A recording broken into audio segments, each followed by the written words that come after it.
Today I'm going to be talking about the latest release from Viktor & Rolf. This is SPICEBOMB Night Vision Eau de Parfum, and to find out my thoughts on this one, stay tuned to Mags Frags.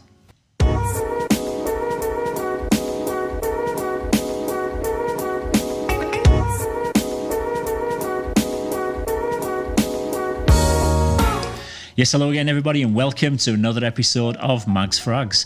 I'm Paul and this is day 45 of my Fragrance 365 project, where I give my thoughts on a different fragrance every day for a whole year. So today's scent of the day is SPICEBOMB Night Vision EDP from Viktor & Rolf, which hit the shops a couple of months ago, and it's a follow-up to the somewhat underwhelming Night Vision EDT from 2019. It's described as an Oriental fougere which contains no less than 23 ingredients, including citrus notes, green notes, florals, spices and woody notes. So trying to guess what this one was going to smell like before I actually tried it was impossible.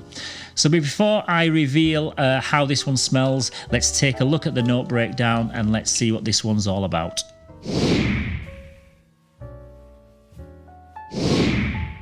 Yeah, so the top notes in this one are green apple, cardamom, chili pepper, black pepper, nutmeg, cloves, grapefruit and lemon. In the mid we've got Clary sage, lavender, rosemary, mint, lentisque and coriander.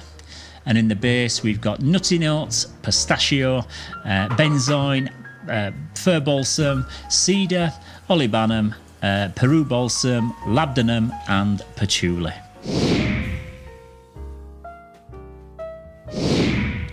Yeah, so almost instantly after I sprayed this one for the first time, it reminded me of a fragrance that I already have in my collection, and so much so that I ran upstairs to test it side by side.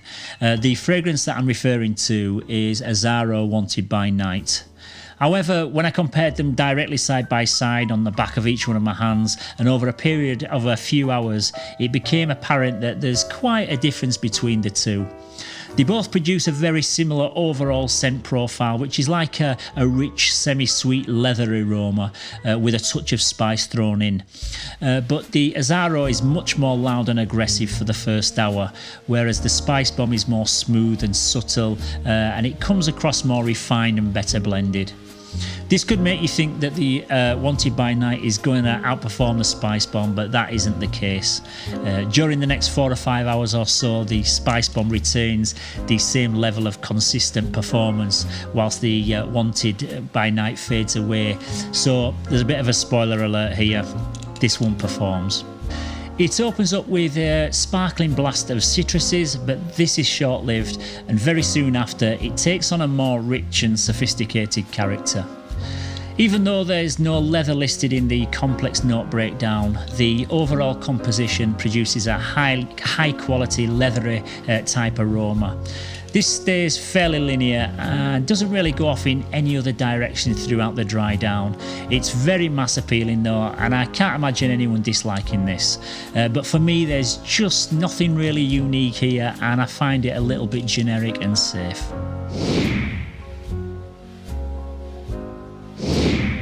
Yeah, it comes in this familiar grenade style bottle design like all the other SPICEBOMB flankers, but this has a black finish with a metallic green band that runs through the centre. I personally prefer bottles where you can see how much juice you have left rather than the opaque ones like this one. But I really do like the design of the SPICEBOMB line. When they're all lined up together they just look really nice and stunning. You also get this atomizer guard here with the Viktor & Rolf logo, and that's meant to resemble the pull pin of a grenade. So yeah, it's got the Viktor & Rolf logo embossed into it there. So yeah, the design of this one is very, very quirky. It's really nice.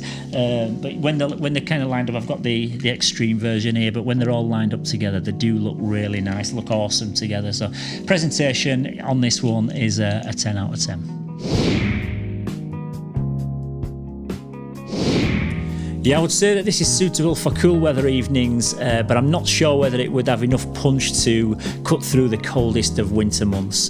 For that job, I would probably go with the SPICEBOMB Extreme version over this one, but this would be an excellent date night scent because it's very elegant and seductive. In terms of age group, I'd say that anyone of any age could pull this one off, either casually or for a more formal dressed up occasion.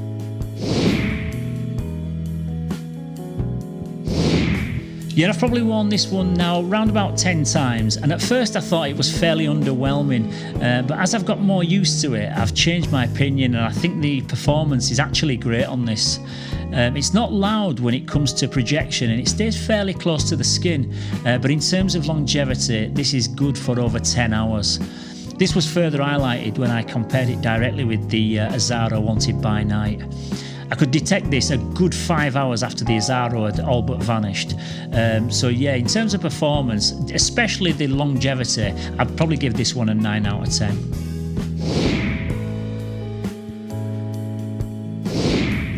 Yeah, this is a big improvement on the original EDT version, both in performance and scent character.